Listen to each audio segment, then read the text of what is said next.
Bismillah. Hoje somos poucos. É verdade. Mas alhamdulillah. Alhamdulillah. Pouco é melhor que nada. Bismillah. Sim.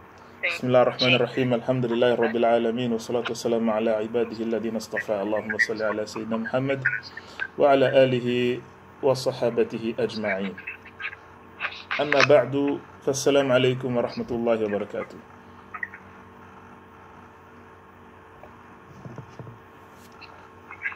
السلام عليكم ورحمة الله وبركاته.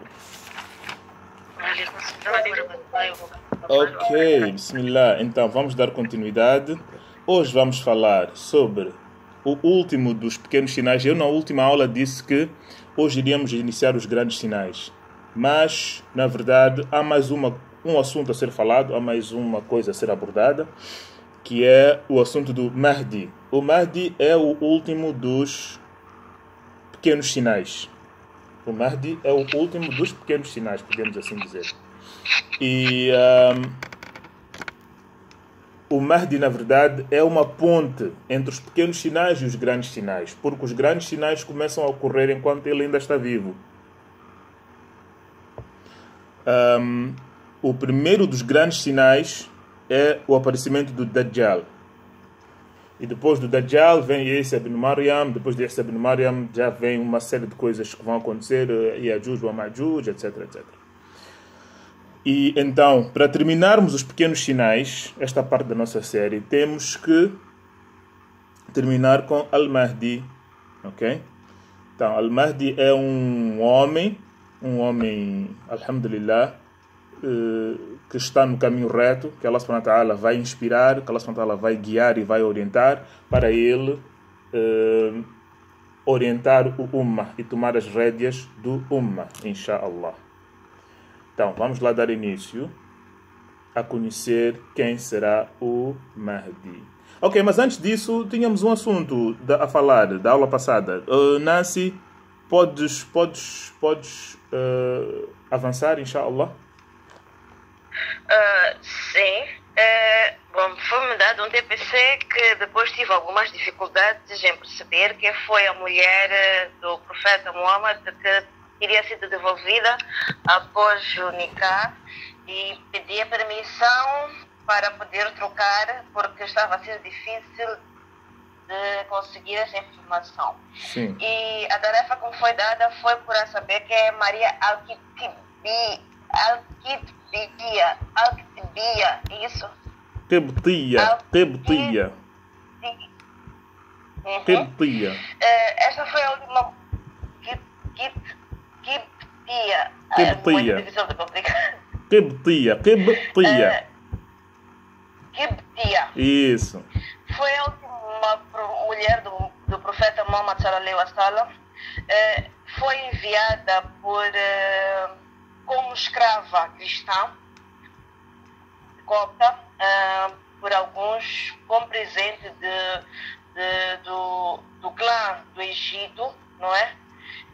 Foi enviada ela e a sua irmã como escravas para o profeta, escravas presentes para o profeta Muhammad sallallahu alaihi wasallam. Não. Que depois esta veio em algum momento foi chamada de concubina do profeta, não é? Uhum. Existem relatos que dizem que ela foi amante, mas existem outros relatos que dizem que ela foi mulher do profeta. Não, desculpa, Nancy. Amante, não podemos usar o termo amante, ok? Isso, se alguém escreveu isso, em algum concubina, livro, espera. Bem escrito concubina. Sim. Se alguém tiver escrito isso em algum livro ou em algum website, alguma página de internet ou qualquer coisa assim, nós não aceitamos isso, não é? Nós não aceitamos isso. Uhum. A pessoa cometeu um erro ao ter escrito isso. Então, seja lá onde for que talvez possas ter encontrado isso escrito, é um erro e não está correto referir-se a essa relação como amantismo. Então, continue. Tinha que interromper porque isso é muito importante. Ok? Sim. Depois hei de explicar mais, mas continue. Estou a gostar, continue, mashallah. Depois tornou-se esposa do profeta e tornou-se mãe dos crentes, não é? Existia ainda este paradoxo em que ela era esposa e escrava ao mesmo tempo, mas, no entanto, esta veio a gerar um filho do profeta, que é Ibrahim, que morreu ainda em criança. E, passado algum tempo, o profeta morreu e ela depois morreu depois do profeta. Ok. Não Sim. existe data de nascimento dela, apenas a data da sua morte, que foi em 632, não falha a memória. Sim. 637. Sim. Mashallah. Alhamdulillah. Já terminou? De Mashallah. Alhamdulillah. Muito obrigado, Nancy, por nos informar sobre a Maria Qibtiya. Alhamdulillah. Ela, em primeiro lugar, este nome Maria. Maria.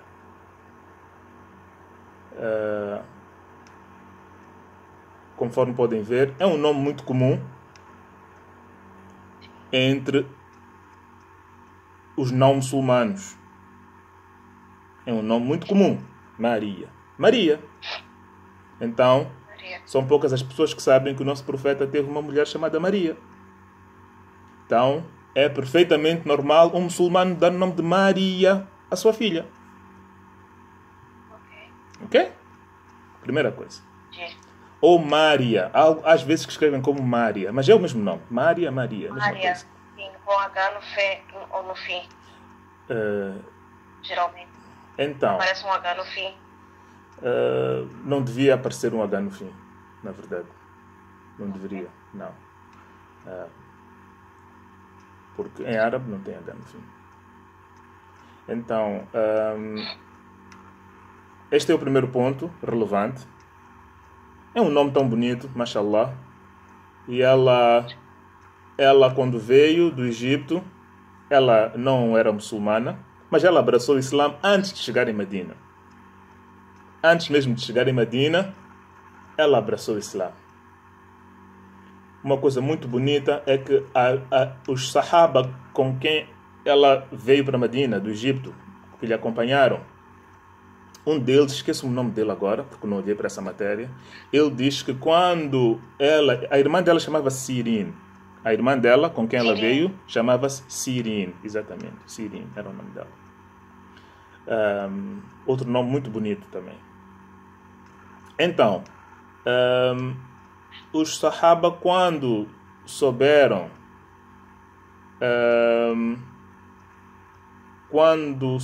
que elas estavam a ser... Este Sahaba não é Hatib Habib Balta? é ele mesmo, Ibn Balta. Hatim Ibn Balta. Ele diz que... Ele diz que eles não olharam para elas. Eles não olharam para elas. As esposas do profeta Muhammad sallallahu alaihi wasallam têm um nível de hijab acima do nível normal de hijab das mulheres. As esposas do mensageiro de Allah têm um nível de hijab acima do nível normal de hijab das mulheres. Isto significa o quê?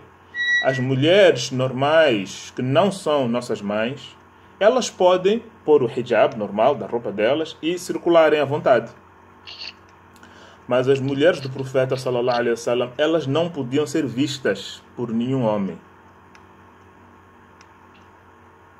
E é por isso que elas tapavam a face quando saíam para a rua. Tapar a face, usar niqab, é obrigatório para elas. Para as outras mulheres, não é obrigatório, é opcional, inshallah. Há quem diga que é obrigatório também, mas isto é um tema de ikhtilaf, não vamos entrar nisso. Minha opinião, que eu sigo, é que não é obrigatório, é opcional. Mas para elas era obrigatório. E elas não podiam ser vistas por um homem. Então, o nível de hijab delas é um nível mais alto de hijab do que o hijab das nossas irmãs em geral. Elas, quando viajavam no Hawdaj. Era normal para as mulheres viajar no Hawdaj. Ou quando alguém tinha alguma questão a colocar a elas, tinha que fazer min wara' hijabin, yani, por detrás de uma cortina. Não podia falar com elas diretamente, como fala com as outras nossas irmãs muçulmanas. Então, este Hatib bin Balta'a, ele diz que quando me informaram que aquelas duas senhoras, aquelas duas moças, eram para o profeta Muhammad sallallahu alaihi wasallam, eu não olhei para elas sequer. O respeito que ele teve em não olhar para mulheres que eram para o mensageiro de Allah sallallahu alaihi wasallam. Ela abraçou o Islã antes de chegar em Medina e ela era muito bonita, mashallah, alhamdulillah, conforme a narração da Aisha nos diz. A Aisha diz que ela teve muito ciúme da Maria, quando a Maria chegou em Medina, porque ela era Dhatu Jamalin wa Da'ja. Ela era muito bonita e era Da'ja. Da'ja é o quê? Da'ja são os olhos. Uma pessoa que tem olhos brilhantes, olhos reluzentes, e que tem esta parte do olho como se tivesse posto... O que é aquilo que as mulheres põem nos olhos? Eyeliner. Kajal. Não sei, mas é kuhl em árabe. Em árabe é kuhl. Ela naturalmente, os olhos dela, isto é o que a Aisha diz, são palavras da nossa mãe Aisha, que ela tinha os olhos como se tivesse posto kuhl. Será que são lentes? Não são lentes. É uma coisa que parece uma coisa assim que giram, põem nas sobrancelhas. O que é aquilo? Como é que vocês chamam aquilo? Máscara facial. Nas sobrancelhas, para levantar as pestanas. As pestanas. Desculpa, não nas sobrancelhas, nas pestanas, desculpa. Nas pestanas, sim. Para elas ficarem mais grossas. Não ficarem mais grossas. O risco preto. O risco preto. Ok, é kajal ou eyeliner. Eyeliner, exatamente, eyeliner. Eu tinha dito bem, eyeliner. Eu não conheço bem os nomes destas coisas, mas alhamdulillah, acertei. Então, ela tinha os olhos naturalmente assim. Isto é que se diz Da'ja em árabe. Da'ja. São pessoas que têm os olhos naturalmente assim. Quando tu olhas para a pessoa, parece que a pessoa usou eyeliner, mas não usou. E tem os olhos muito brilhantes, muito reluzentes. Então, esta é uma das descrições que a Aisha nos deu dela. Porque a Aisha diz que sentiu muito ciúme quando ela chegou em Medina, ela e a irmã. Depois a irmã dela, Sirin, o mensageiro de Allah sallallahu alaihi wasallam, deu a Hassan bin Thabit. Hassan bin Thabit. Teu irmão? Não, a irmã da nossa mãe Maria, chamada Sirin, o profeta não ficou com ela. O profeta ficou somente com a Maria. E a irmã dela, Sirin, o profeta deu a um sahabi chamado Hassan bin Thabit. Ok? Então, bom, basicamente é isso. Ela teve um filho, conforme a Nancy nos informou. E então, o TPC que tinha sido inicialmente dado era para nos dizer quem é a mulher do profeta, que o profeta sallallahu alaihi wasallam divorciou antes de consumar o casamento. Na verdade, eu não devia ter dado este TPC, porque é um TPC muito difícil e esta informação não está disponível assim facilmente. Hazrat Sauda Não. é a dizer? Não. Também não é. Não. O nome dela não aparece nos livros. Sim. É por isso que eu dizia que este TPC, na verdade, é um pouco difícil. Eu, no momento, simplesmente dei, sem ter pensado muito bem, mas depois realmente foi bom ter mudado. Porque não é uma informação que está facilmente acessível. É uma informação que pouca gente talvez pode conseguir explicar devidamente. Muito pouca gente mesmo. Mas a narração existe. Sim, é muito pouca gente, porque são coisas yani, que precisam talvez de um estudo mais aprofundado, etc, né? Sim, mas pronto, vamos dar continuidade. A verdade é que a narração existe. A narração está no Bukhari, no Sahih de Imam al-Bukhari. Então é uma narração autêntica, sem sombra de dúvida. A narração também está no Sahih de Ibn Hibban e também está no Sunan de Imam an-Nasa'i. Então é uma narração que está nos livros, simplesmente é preciso procurar. Em que, deixa-me ler a narração do Bukhari. Deixa-me procurar aqui a narração do Bukhari. Inshallah.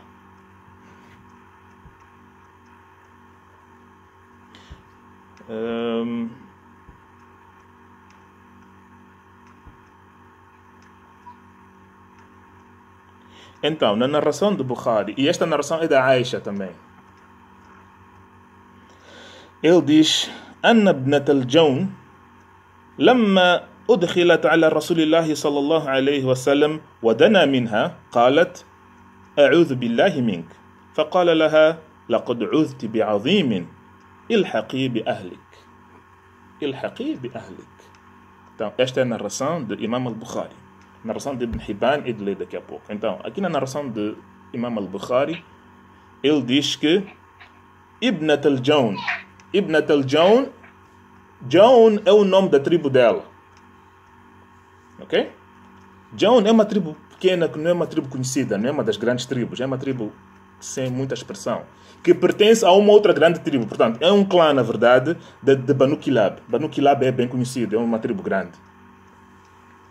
Nós sabemos que é de Banu Kilab porque na narração de Imam an-Nasa'i, no Sunan de Imam an-Nasa'i, vem Al-Kilabiyatu.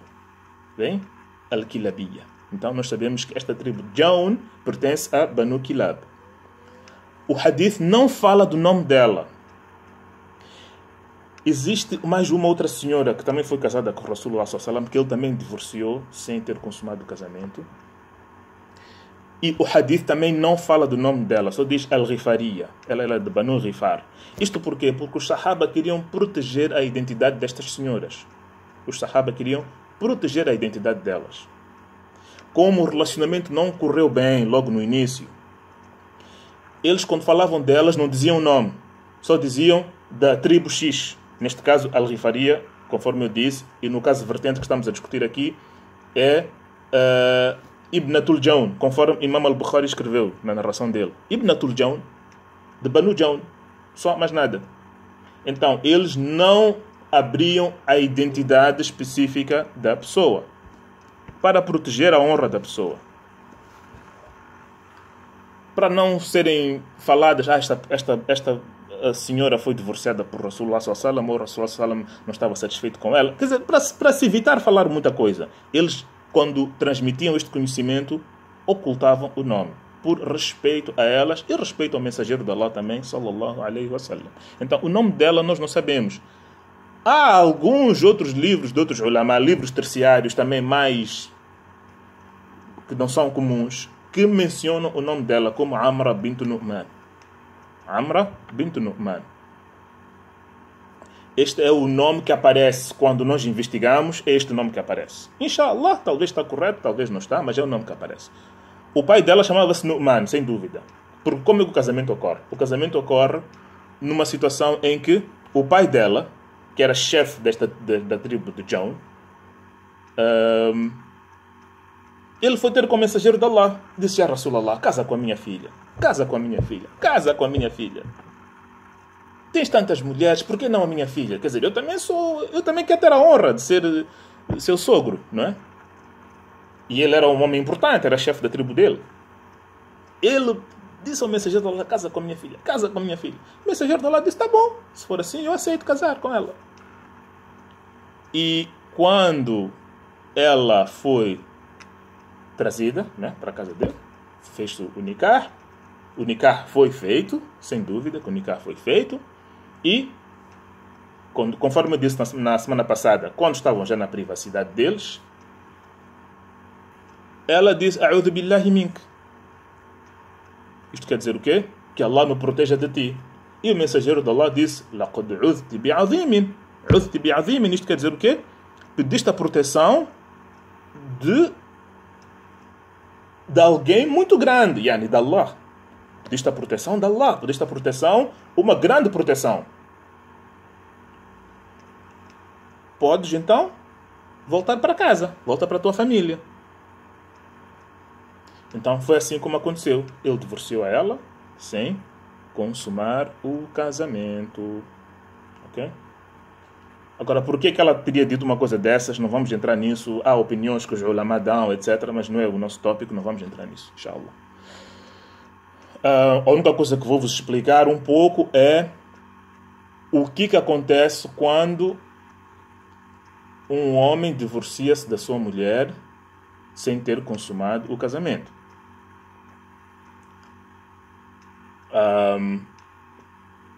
Quando o mahar foi especificado antes do nikah, então ele deve dar metade daquele mahar. Ele deve dar metade daquele mahar. Allah diz no Surat al-Baqarah. Surat al-Baqarah, não me lembro do versículo agora, lá para os 200 e tal. وَإِن طَلَّقْتُمُوهُنَّ من قبل أن تمسوهن وقد فرضتم لهن فريضة فنصف ما فرضتم إلا أن يعفون أو يعفو الذي بيده عقدة النكاح وأن تعفوا أقرب للتقوى ولا تنسوا الفضل بينكم. أتوا في الآية. Vou repetir. وإن طلقتموهن من قبل أن تمسوهن وقد فرضتم لهن فريضة فنصف ما فرضتم. Esta parte que nos interessa. فنصف ما فرضتم إلا أن يعفون أو يعفو الذي بيده عقدة النكاح وأن تعفوا أقرب للتقوى.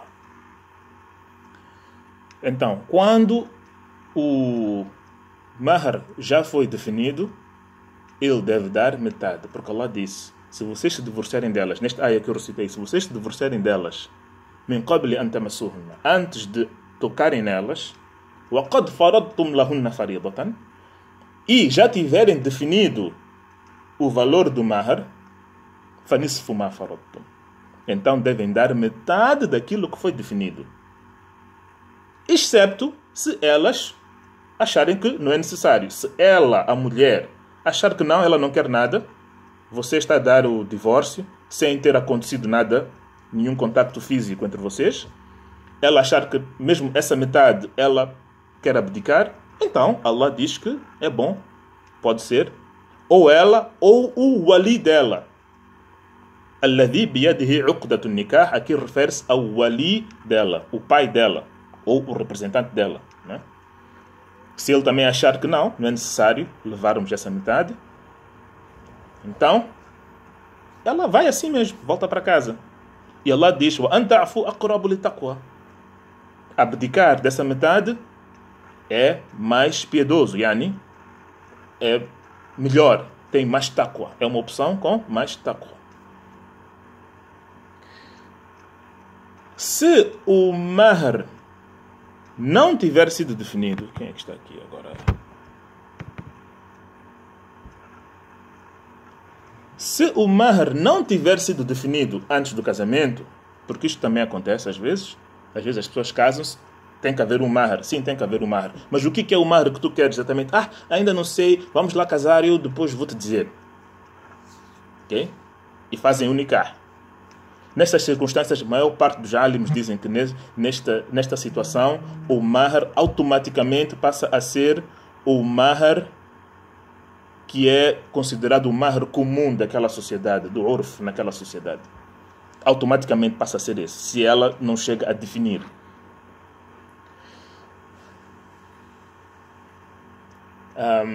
Mas Allah diz que se ela não tiver definido o mahar dela antes de se fazer o nikah, e depois de se fazer o nikah ele dá o divórcio sem ter consumado, então ele apenas deve dar um presente a ela, daquilo que ela achar. Porque Allah disse no Surat al-Baqarah também, versículo 200 e tal também, 230 e tal, 236 por aí.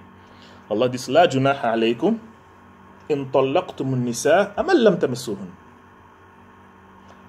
aw tafridu lahunna farida wa mat'uhunna 'ala al-mus'i qadaruhu wa 'ala al-muqtiri qadaruhu mata'an bil ma'ruf haqqan 'ala al-muhsinin. É isso que Allah disse.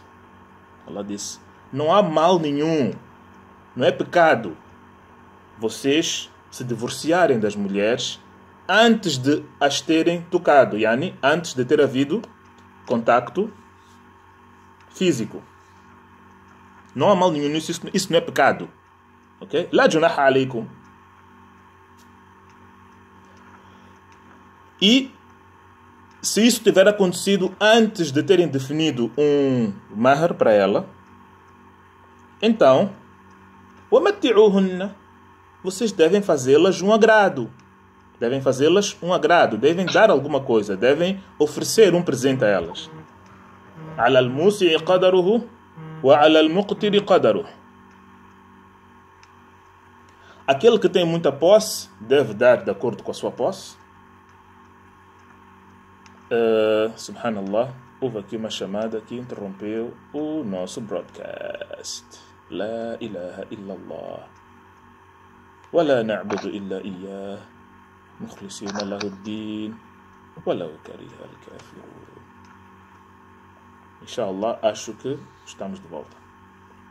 Sim, então, eu dizia que A ferida está adicionada. a ferida está pedindo para ser adicionada. Inshallah, vamos lá adicionar a ferida. Oh. É muita coisa ao mesmo tempo. La ilaha illallah. La ilaha illallah. La ilaha illallah. La ilaha illallah. Farida, onde é que está a Farida? Farida. Yeah, here she is. Prontos. Ok. Está a chamar. Espero que ela atenda. Inshallah. Ok. Eu dizia o quê? Eu estava a falar de mahar não ser definido.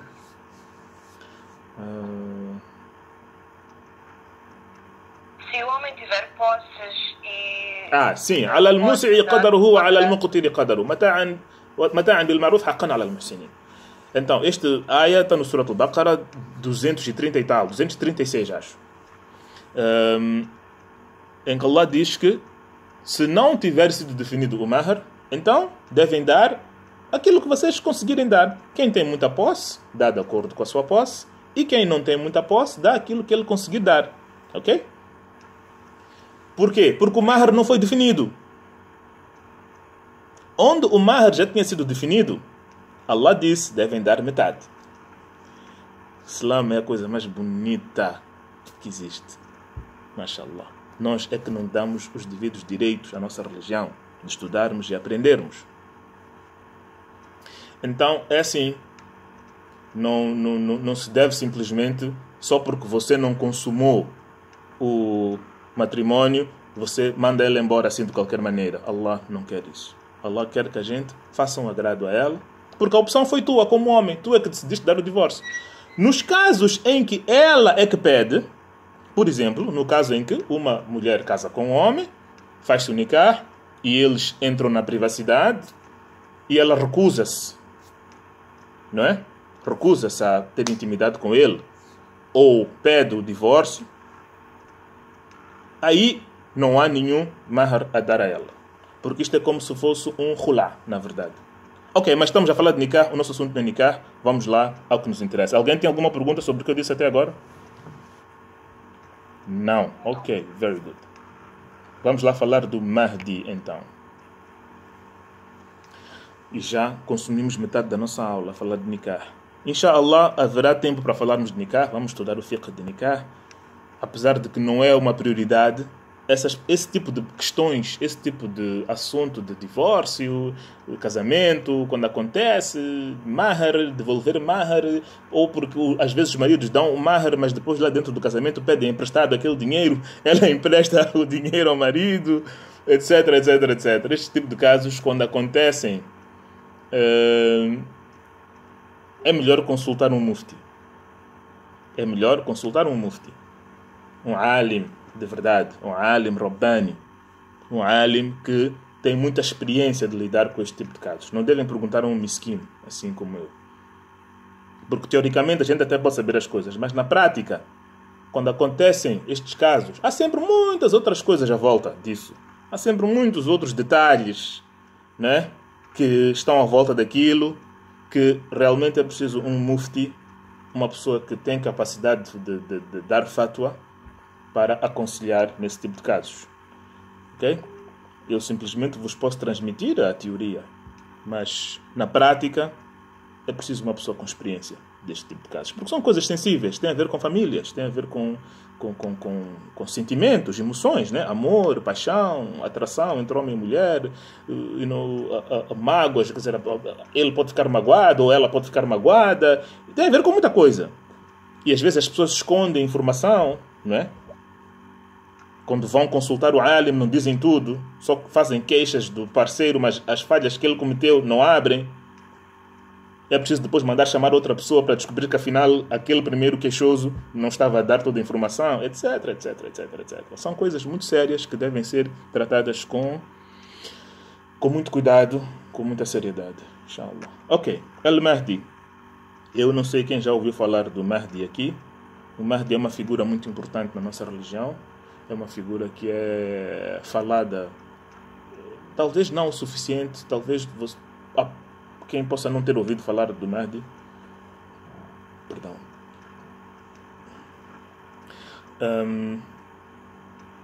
Mas o Mahdi é uma figura importante que há de aparecer quando estivermos próximos do fim do mundo. Ele, conforme eu disse, na sequência dos sinais pequenos que vão ocorrendo, que já têm vindo a ocorrer desde o advento do Nabi Muhammad sallallahu alaihi wasallam,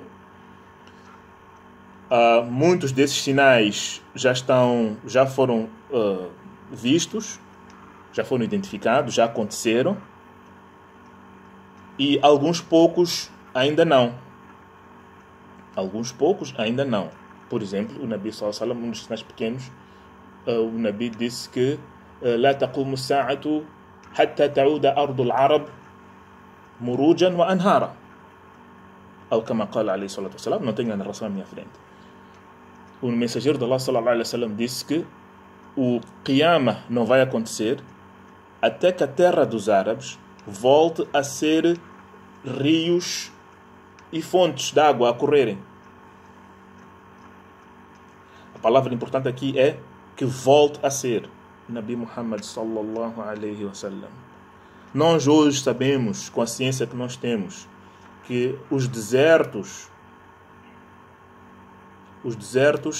antigamente, as áreas de deserto hoje em dia, como o Saara, por exemplo, e a própria Península Árabe, antigamente, há séculos e séculos atrás, eram terras muito férteis, muito verdes, com floresta, com muita flora. Fauna e flora. Nós já sabemos disso. Depois, com o passar do tempo, com os processos geológicos, os processos climáticos, etc., tornaram-se em deserto. Mas estamos a falar de coisas que aconteceram há milhares de anos atrás, quando aquela terra ainda era uma terra verde, com floresta, ou savana, ou seja lá o que for, mas tinha muita flora, fauna e flora. No tempo em que a gente vive e que o Nabi Muhammad vivia, ninguém poderia imaginar que algum dia aquele deserto tinha sido floresta. Ninguém poderia imaginar uma coisa dessas. Mas ele já naquele tempo, ele disse, a palavra que ele usou é voltar a ser.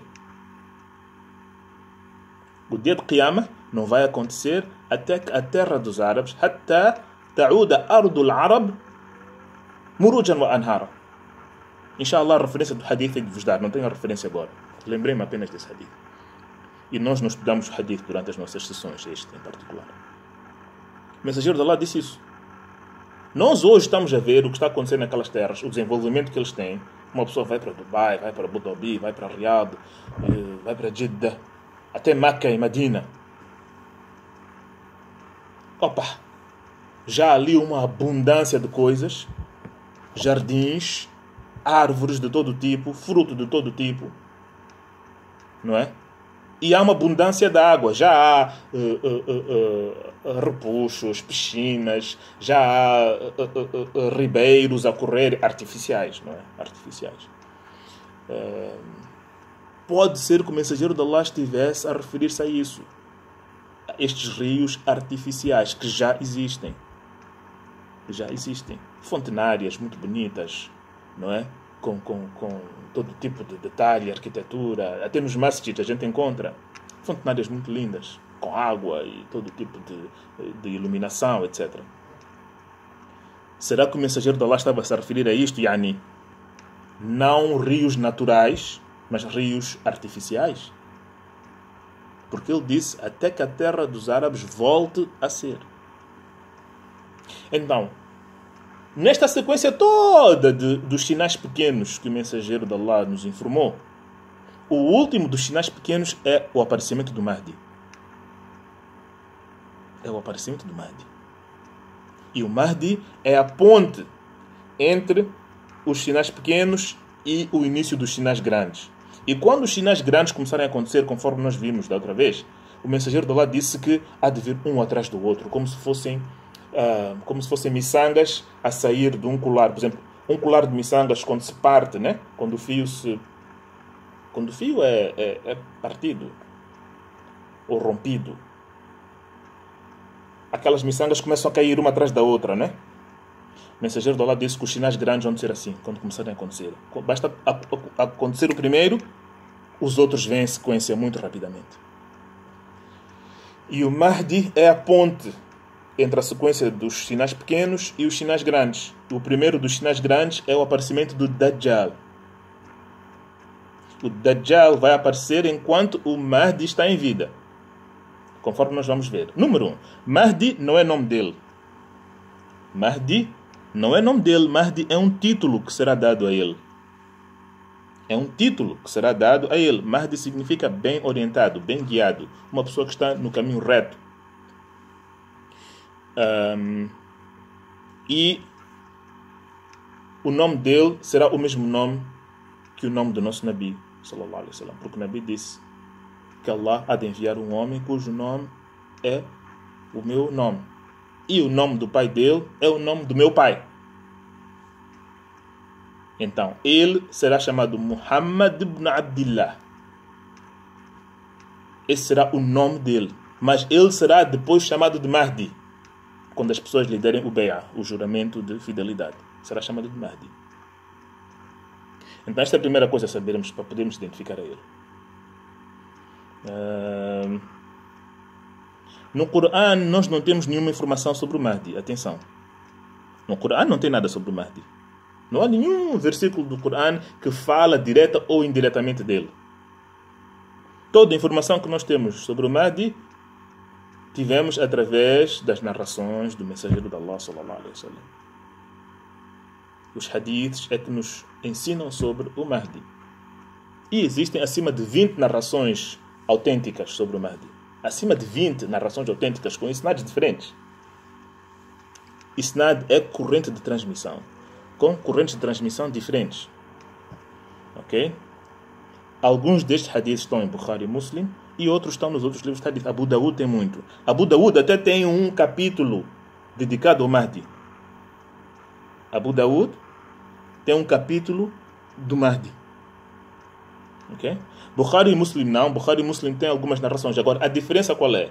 É que no Bukhari e Muslim não há nenhuma narração que traz este título, este nome de Mahdi. Simplesmente tem lá narrações que falam sobre o Mahdi sem citar o nome dele. Havemos de ver, inshallah. Agora, no Abu Dawood, no Sunan de Imam At-Tirmidhi, no Ibn Majah, a gente apanha lá narrações que já dizem o próprio nome, Mahdi. E todas elas são, não todas, mas a maior parte são aceitáveis, são Hassan. E há uma ou outra que pode ser fraca. Ok? Mas, na sua generalidade, são mais de 20 narrações que são autênticas, sahih, que nós temos a respeito do Mahdi. Okay? Então ninguém pode disputar a nossa crença no Mahdi. A única coisa que eu tenho que vos chamar a atenção, e vale a pena chamar a atenção, apesar de talvez nem todos vamos conseguir entender o que eu estou a dizer, é que existe um grupo de muçulmanos chamado Shia. Bom, dizer que eles são um grupo de muçulmanos, não sei se eu devia dizer isso. Eles são um grupo de pessoas que dizem ser muçulmanos. E eles inventaram muita coisa a respeito do Mahdi. Há muita coisa falsa a circular a respeito do Mahdi que vem do campo dos Shias. Então nós devemos ter muito cuidado naquilo que nós aceitamos como nossa crença a respeito do Mahdi. Okay?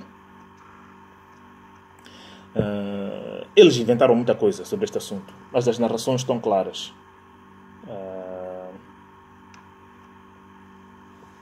Então, eu dizia que os hadiths são muitos. Temos, por exemplo, 12 hadiths que são Hassan, que vêm com o termo específico de Mahdi, no Abu Dawood. Imam at-Tirmidhi também tem um capítulo mas dedicado ao Mahdi. E o mensageiro de Allah, sallallahu alaihi wasallam, vamos começar com o primeiro hadith. Este hadith está em Abu Dawood. Vamos ter que ser rápidos porque já consumimos muito tempo. E eu quero falar de todos os hadiths hoje. Não quero passar nada para a próxima sessão. O mensageiro de Allah disse que se restasse apenas um dia neste dunya, Allah haveria de prolongar esse dia para poder fazer aparecer um homem da minha família, cujo nome é igual ao meu nome, e o nome do pai dele é igual ao nome do meu pai. Esta narração está em Abu Dawood. Cujo nome é igual ao meu nome, e o nome do pai dele é igual ao nome do meu pai. Ele vai encher a terra de justiça e tranquilidade, depois desta mesma terra ter estado cheia de injustiça e crime. Então, aqui nós aprendemos o seguinte. Primeira coisa, este Mahdi é descendente do mensageiro de Allah. É descendente do mensageiro de Allah. É descendente do mensageiro de Allah através da Fátima.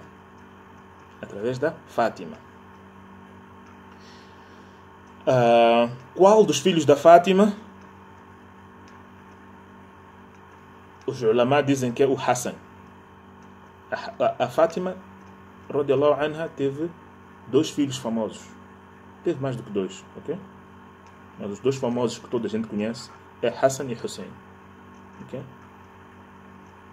Ela teve um terceiro que morreu na infância, Muhsin. Pouca gente sabe deste menino. Ele morreu. Ele chamava-se Muhsin. Os 2 famosos que toda a gente conhece é Hassan e Hussein, que são os netos do mensageiro de Allah. Eu até falei do Hassan na semana antepassada, aquela narração em que o mensageiro de Allah sallallahu carregou a ele no masjid e disse: este meu filho é um líder. Não sei se vocês se lembram disso. Então, os ulama dizem que o Mahdi será da linhagem do Hassan e não do Hussein. E o raciocínio que eles dão para isto é que o Hassan, quando ficou líder dos muçulmanos, ele abdicou do poder, ele abdicou da liderança para salvaguardar o bem-estar e a paz dos muçulmanos. Ele abdicou.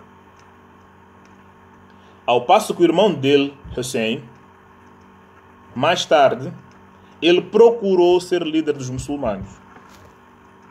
Ele foi convidado, foi chamado para tomar o poder em Kufa. E depois de alguns anos a ignorar aquele pedido do povo de Kufa para ele vir assumir o poder, quando Muawiyah morreu e colocou o seu filho Yazid como líder dos muçulmanos, o Hussein disse: não, nem pensar, Yazid vai ser nosso chefe? Não é possível. Yazid não está preparado para isso. E realmente não estava, não era a pessoa certa para isso. Então, nessa altura, o Hussein acedeu ao pedido de Kufa para ele ser líder dos muçulmanos. E ele, quando viajou para Kufa, não chegou a entrar em Kufa porque foi assassinado no caminho. Como vocês conhecem a história de Karbala. Então, os ulama dizem faz mais sentido que o Mahdi seja da linhagem do Hassan, porque Allah subhanahu wa ta'ala, como o Hassan abdicou do poder naquela altura, Allah vai trazer alguém dos filhos dele, mais tarde, para assumir o poder. Isto é um raciocínio, não é nada profético. Tá bem? E uma coisa muito importante deste hadith é que o Mahdi há de aparecer numa altura de muita turbulência, de muito ikhtilaf no ummah, yani muita divergência no Ummah, no seio dos muçulmanos. Há de aparecer numa altura em que o mundo vai estar de pernas para o ar, em geral. Cada vez mais estamos a caminhar para isso. Falamos um pouco disso na semana passada. Estamos a ver coisas estranhas a aparecerem aqui. Formas de viver muito estranhas. Então, quanto mais se aproxima o advento do Dajjal, as tropas de avanço do Dajjal, quando eu falo de tropa de avanço, estão todos comigo, né? As tropas de avanço do Dajjal, satânicas, vão causando toda esta confusão, toda esta desordem, toda esta perda de boa moral no mundo. Então, o Mahdi, quando aparecer, será numa altura em que isto estará no seu auge. Portanto, já muito próximo do aparecimento do Dajjal. Porque o Dajjal vai aparecer quando as condições estiverem devidamente criadas para ele aparecer. Não é? Porque ele será o cume da montanha. Ele será o topo naquilo que é obsceno e indecente e sem moral. O Dajjal representa tudo de mal, tudo de mal. Então ele não pode aparecer de repente. É preciso as pessoas estarem já habituadas ao mal, à indecência, estarem habituadas ao crime, de tal forma que ele até será bem-vindo por aqueles que não são crentes.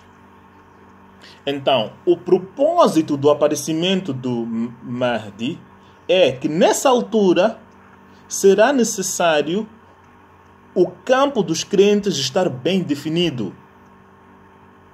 Será necessário o campo dos crentes estar bem definido, porque o Mahdi, quando vier, ele vai governar. Ele será o líder dos muçulmanos. O mensageiro de Allah deixou isso claro. Ele será líder dos muçulmanos. Então, aqueles que vão tentar preservar o seu din e a sua moral, essas pessoas estarão no campo do Mahdi. O resto das pessoas estarão assim, à toa, à balda. E serão capturadas pelo Dajjal. Porque o Dajjal vem com mecanismos muito atrativos. Não é? O Shaitan nunca vem e diz que eu sou Shaitan, anuncia. Ele sempre vem com uma forma de aliciar muito ornamentada, muito doce, muito bonita, para conseguir aliciar e seduzir as pessoas. Então, quem não estiver no grupo dos crentes sob a liderança do Mahdi vai cair nas garras do Dajjal. Então, antes do Dajjal aparecer, Allah vai enviar o Mahdi, que vai ser o líder dos muçulmanos. Então, os muçulmanos, depois de terem estado divididos e fragmentados, conforme nós estamos hoje, Allah vai enviar um líder que vai nos unir e nós seremos um grupo único, unido e coeso e bem distinto. Esta é a função do Mahdi número 1. Que é para quando chegar o Dajjal,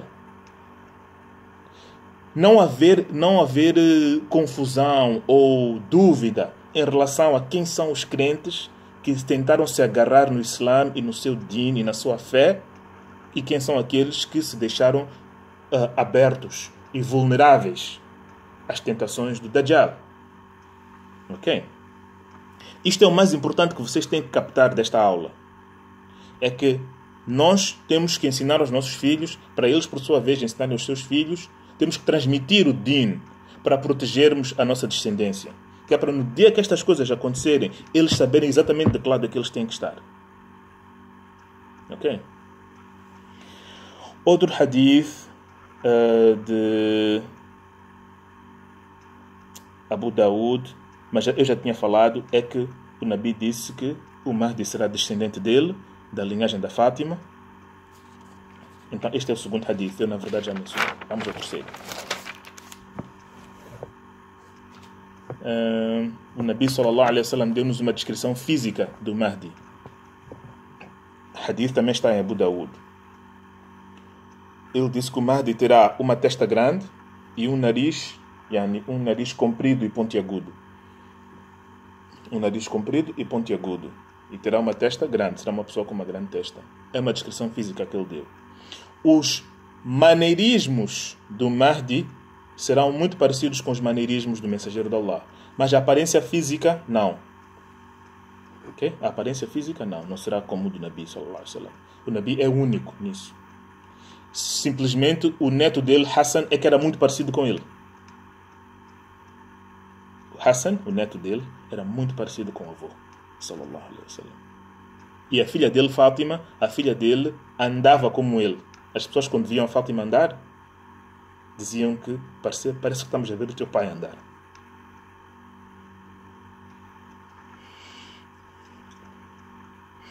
E a próxima narração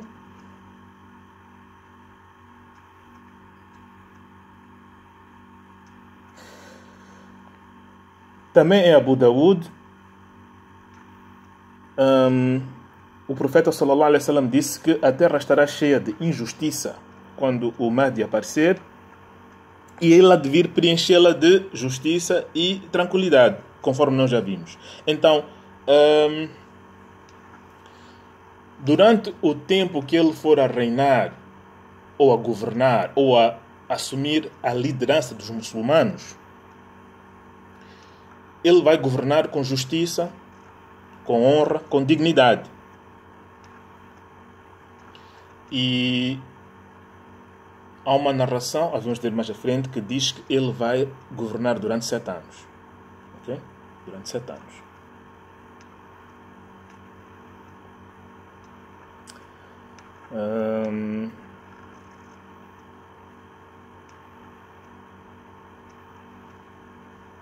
Há um hadith aqui que é fraco, eu não sei se eu devia mencionar. Não vou mencionar este hadith. Este hadith é fraco. Está no Sunan de Imam At-Tirmidhi e fala de... Ok, não interessa. O hadith é fraco. I'm not going to mention it. Agora, de onde é que será o Mahdi? O Mahdi será de Medina. Okay? A terra natal dele é Medina.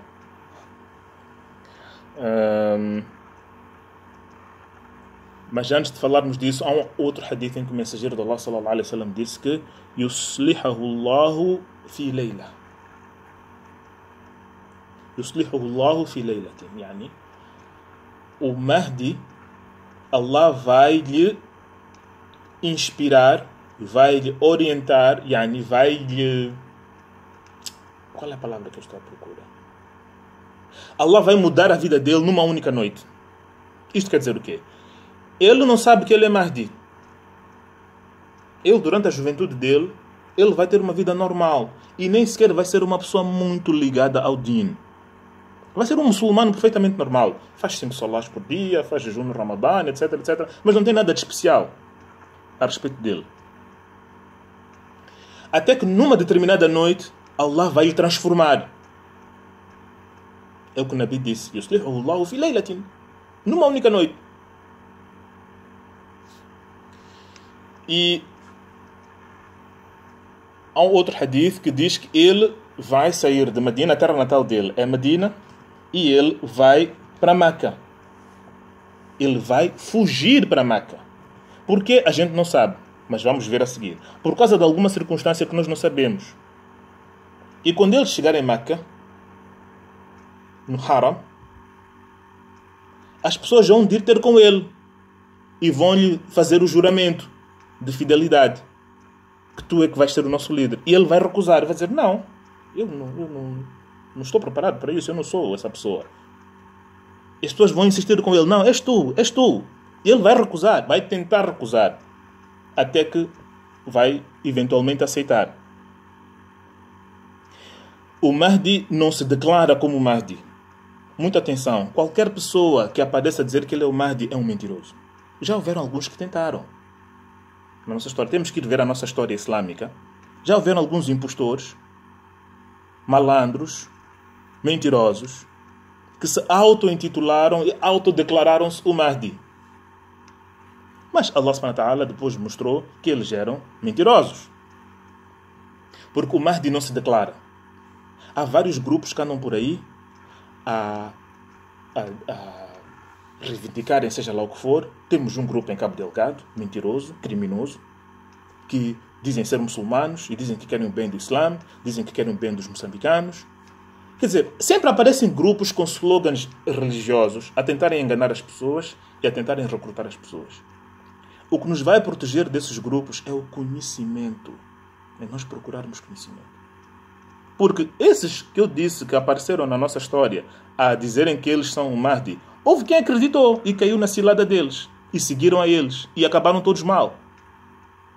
E houve quem não acreditou. Por quê? Porque tinha conhecimento. Sabia que o Mahdi não vai se declarar como Mahdi. A liderança que ele vai ter vai lhe ser atribuída pelo povo. E ele até vai recusar. Mas depois não terá opção, porque as pessoas vão lhe colocar naquele papel. Então nós temos que ter muito cuidado com grupos.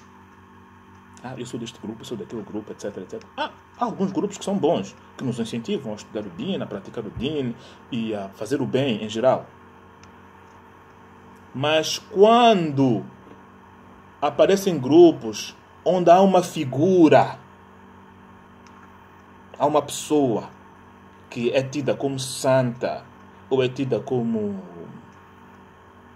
sei lá, acima do normal, nós temos que ter muito cuidado com este tipo de grupos. Muito cuidado. Não digo que não pode haver um líder do grupo, um alim. Um alim é um alim. E o que é um alim? É uma pessoa que estudou, que tem conhecimento, mais nada. Agora, quando a pessoa aparece e diz que eu sou isto, eu sou descendente do Nabi, eu tenho poderes, eu sou isto, eu sou aquilo, temos que nos afastar desse tipo de grupos. E também grupos que propõem agendas políticas. Temos que nos afastar. Não digo que a política é má. Não, a política é muito boa. E a política faz parte do Din. E todos nós temos que nos engajar na política. Mas eu digo, quando a agenda principal desse grupo não é o Corão e o Sunnah, mas sim é uma agenda para promover uma ideologia política, seja lá qual for, temos que ter muito cuidado, meus irmãos. Muito cuidado. Temos que nos afastar disso. Estes bandidos que estão nos a matar aqui em Cabo Delgado, eles têm slogans religiosos. E as pessoas, coitadas, algumas mesmo por não saberem, por ignorância, algumas estão a aderir ao chamamento deles. O que é que a gente vai fazer? Inshallah, o nosso governo vai conseguir abater todos eles. Inshallah, vai conseguir travar este mal.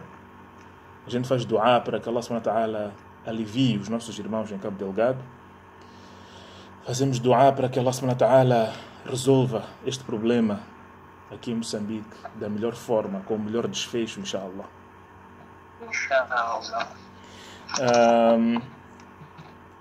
Então, eu dizia que ele vai fugir de Medina para Meca. E quando chegar em Meca, ele será dado o juramento de fidelidade pelas pessoas. Agora, por que ele vai fugir de Medina? Não há nada assim que nos indique, não há nenhuma narração que nos diga o porquê. Simplesmente nós temos que, quando olhamos para as narrações em geral deste assunto, os ulama conseguiram deduzir o que é que pode vir a acontecer que vai fazer ele fugir de Medina para Meca.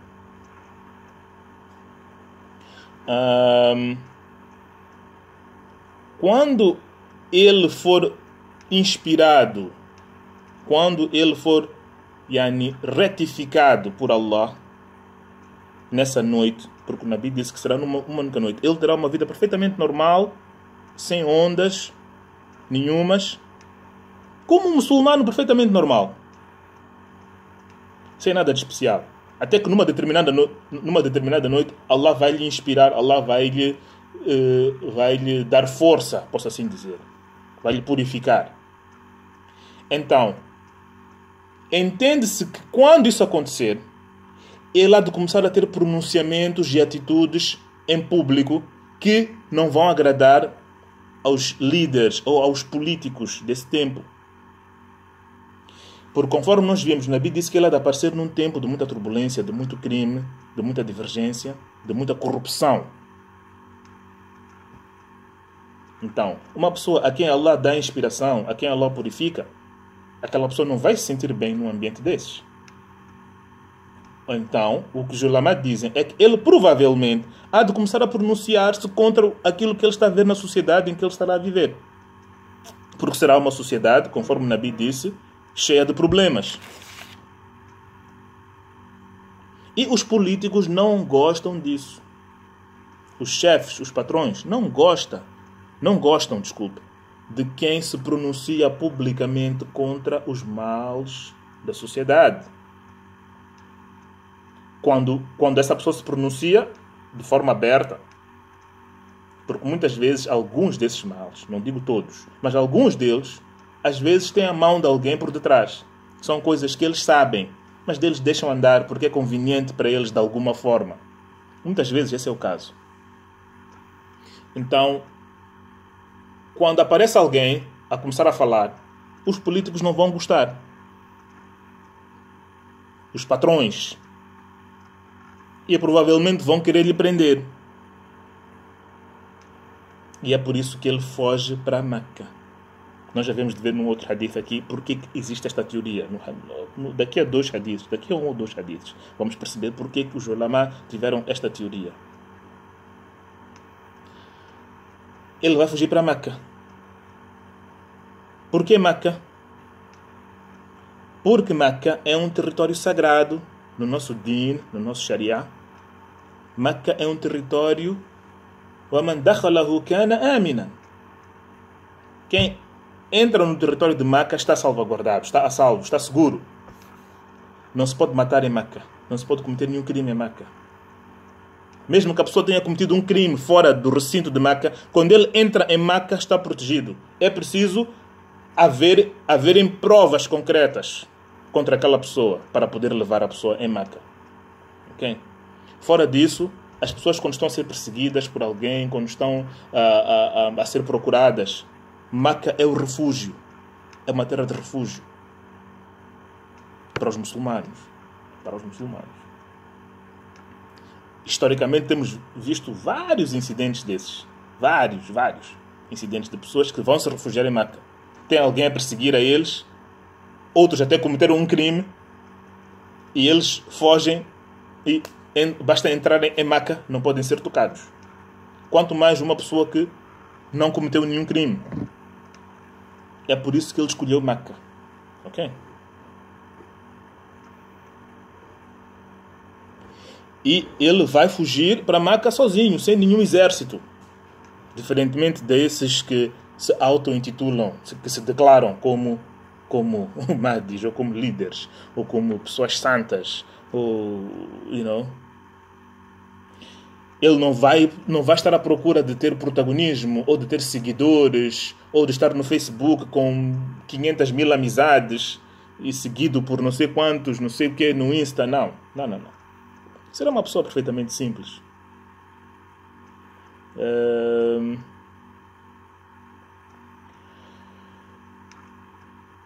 Agora, o próximo hadith é aquele que eu disse, que explica porque que os ulama tiveram este pensamento em relação a ele. Hadith está em Bukhari e Muslim. Hadith sahih. E é muttafaqun alayh. Hadith da Aisha radiyallahu anha. Ela diz que o mensageiro de Allah sallallahu alaihi wasallam teve um sonho numa determinada noite. E esse sonho deixou-lhe apreensivo. Ele acordou e disse a ela: tive um sonho que me deixou apreensivo, deixou-me espantado. Eu vi um grupo do meu ummah que foi em direção a Meca, foi em direção ao Kaaba para atacar Meca. Estavam a vir de um determinado lugar, que o mensageiro de Allah não disse, mas disse que estavam em direção a Meca. Queriam ir fazer um ataque em Meca. E quando chegam na zona de Beidá é uma região nos arredores de Meca. Até hoje chama-se Beidá. Para quem for para Meca, conhece. Chamava-se Beidá naquele tempo e hoje também chama-se Beidá, até hoje. É nos arredores, é ali perto de Meca. E o mensageiro de Allah diz: esse exército, esse grupo de soldados, quando chegar na região de Beidá, Allah vai fazer abrir a terra e a terra vai lhes engolir. vão ficar soterrados.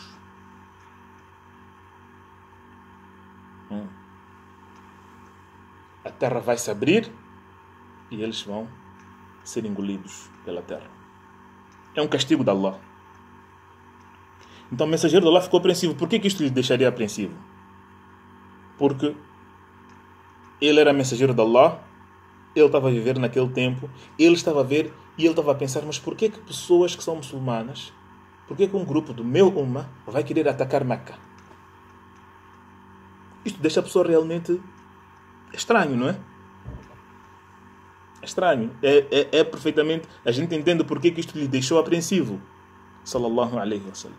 Por que um grupo de muçulmanos, soldados, um exército, há de ir querer atacar a nossa casa sagrada?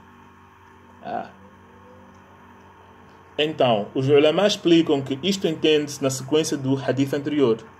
Quando o Mahdi sair de Medina para refugiar-se em Meca, provavelmente, isto é uma suposição, os líderes, os patrões, os políticos, hão de mandar uma tropa atrás dele. Hão de mandar uma tropa atrás dele para ir lhe prender. E Allah vai proteger a ele e vai fazer eles colapsarem e serem soterrados. Já estão a perceber porque eles, os ulama, tiveram esta teoria em relação ao hadith anterior. Ele fugiu de Medina. Porque ele provavelmente, quando Allah purificou a ele nessa noite, ele depois disso, a pessoa está com o coração puro, vê algo que é munkar, vê algo mau, a pessoa vai falar, não vai ficar calada. Conforme nós também falamos, dizemos que o homossexualismo os muçulmanos nunca vão aceitar. E a gente diz isso de boca cheia. E vocês não devem ter receio de dizer isso. Vocês não devem ter medo de dizer isso. As novelas estão-nos a bombardear, as revistas estão-nos a bombardear. Cada um tem sua opção. Eu até deixei um TPC na última semana. Tínhamos esquecido. Inshallah, vou-vos perguntar daqui a pouco. Não é? Todo mundo está a querer aceitar isso. Em algumas partes do mundo, em alguns países, até já permitem eles se casarem, permitem eles adotarem filhos. Outros até nas igrejas já têm padres que são padres ou pastores, dependendo da igreja, não é? Que têm esse estilo de vida do homossexualismo e são aceitos. Nós, os muçulmanos, somos os únicos que dizemos diretamente: nós nunca vamos aceitar isso na nossa sociedade. Nós sempre vamos combater. Não é só que vamos rejeitar com o coração e vamos ficar de braços cruzados a olhar, só a dizer: isto, aquilo é tão feio. Não. Nós não vamos ficar de braços cruzados. Nós vamos combater. E falar é uma forma de combater. E vamos chamar a atenção às pessoas que aquilo é uma prática que leva a pessoa diretamente ao fundo do inferno. E que destrói uma sociedade. Tem efeitos muito nefastos para uma sociedade. Não é possível pessoas numa sociedade estarem a praticar aquele pecado e o resto da sociedade não ficar afetada. Não é possível. Não é possível. É como o alcoolismo. Quer dizer, a pessoa está a beber sozinha. Mas agora, quando o alcoolismo se propaga numa sociedade, nós que não bebemos não ficamos afetados também? Os acidentes na estrada.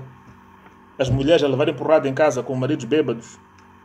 Homens a perderem emprego, ou mulheres, né? Alcoólatra pode ser homem ou mulher. Pessoas a perderem emprego por causa do alcoolismo. Nós também acabamos sofrendo. Apesar de não bebermos. Também sofremos os efeitos nefastos do alcoolismo. Então, nós também sofremos os efeitos nefastos deste tipo de pecado, do homossexualismo. Como é que tu vais explicar ao teu filho que na escola o colega dele tem papá e papá? O que isto vai fazer a cabeça do teu filho? Tu que não tens nada a ver. Tens uma vida normal, homem e mulher. O teu filho vai para a escola, o colega dele tem papá e papá. Ele vai te perguntar, vais dizer o quê? Então, nós não vamos aceitar isto. E não temos vergonha de nos chamarem, seja lá o nome que quiserem, antiquados, ou inflexíveis, ou intransigentes, ou não sei o quê, não sei o quê. Nós nunca vamos aceitar isso. E os muçulmanos, eu estou-vos a dizer uma coisa.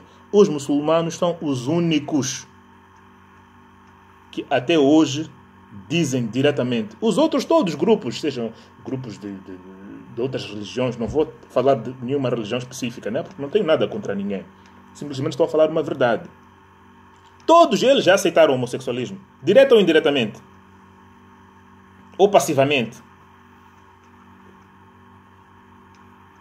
Eles todos já aceitaram. De alguma forma, com algum desconforto, alguns, outros de braços abertos. Os muçulmanos são os únicos. E também somos os únicos que não queremos saber de essa coisa toda de lésbicas, gay, não sei o quê. Nós não queremos saber disso. E não vamos aceitar. Então, quando uma pessoa fala destas coisas abertamente, os políticos às vezes não gostam. Quando é um tópico, quando é um assunto que lhes toca. Então, o Mahdi provavelmente vai ter que fugir para Meca. E quando mandarem a tropa atrás dele, Allah vai fazer engolir com a terra. E este será o sinal principal de que ele é o Mahdi. Esta é que será a indicação definitiva de que aquele homem é o Mahdi. Quando ele estiver em Meca e as pessoas estiverem a querer dar bem a ele, porque o mensageiro de Allah disse... Onde é que está o hadith? Musnad de Imam Ahmed. Hadith está no Musnad de Imam Ahmed. O mensageiro de Allah sallallahu alaihi wasallam disse: um homem do meu umma, a referir-se ao Mahdi, será dado bai'a. Bai'a é o juramento, yani quando nós, as pessoas, fazemos o juramento, né? Pegamos na mão dele, fazemos o juramento de que nós estamos com ele, né? Nós pertencemos ao grupo dele. É o juramento de fidelidade. Então, o mensageiro de Allah sallallahu alaihi wasallam disse que um homem será dado o juramento entre o Rukn e Al-Maqam.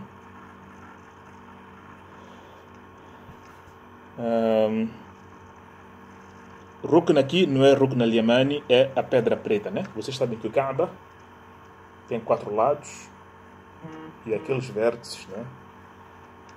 Subhanallah, estou a ficar sem bateria. La ilaha illallah. Vamos ter que terminar a aula. La ilaha illallah.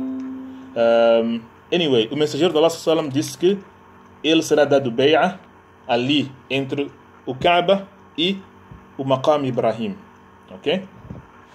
E nessa altura, quando essa tropa for destruída por Allah, esse será o sinal definitivo de que aquele homem realmente era o Mahdi.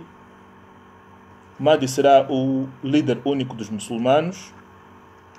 O Ummah será unido sob o governo e a tutela dele, unido politicamente e religiosamente.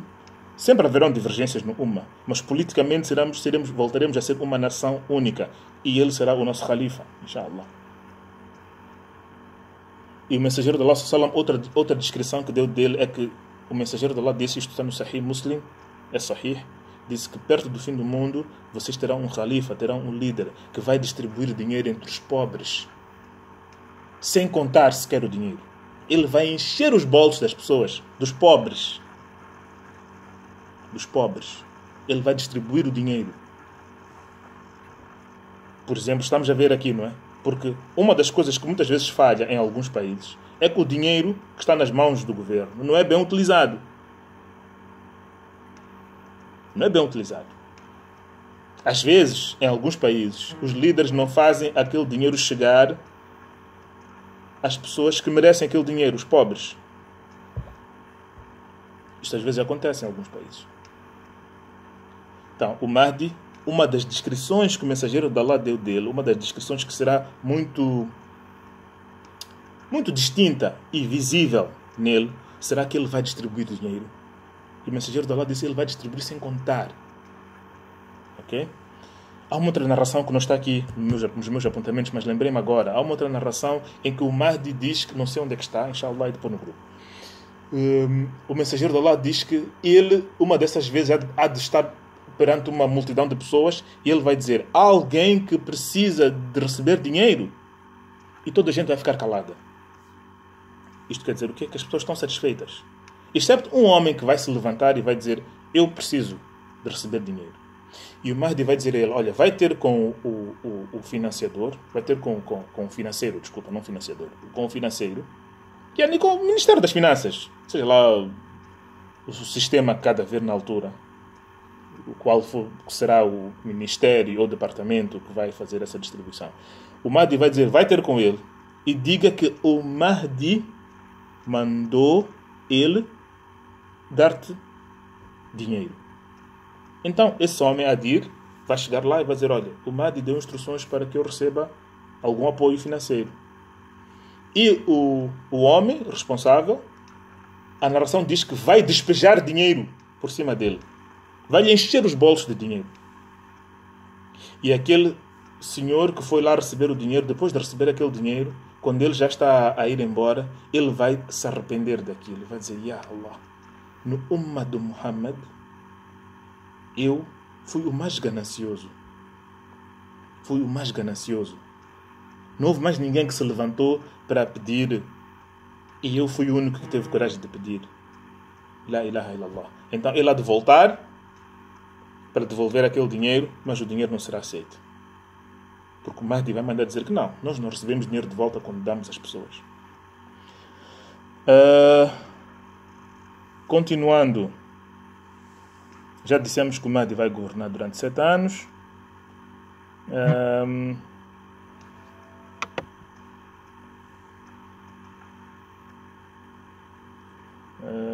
O que mais é que vamos dizer antes de terminarmos esta aula?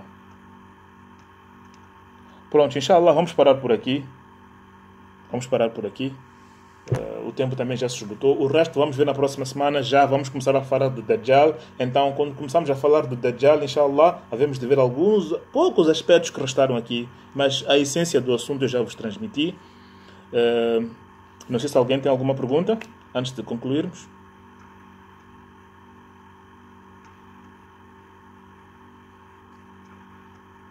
Assalamu alaikum. Não há perguntas? Não há perguntas?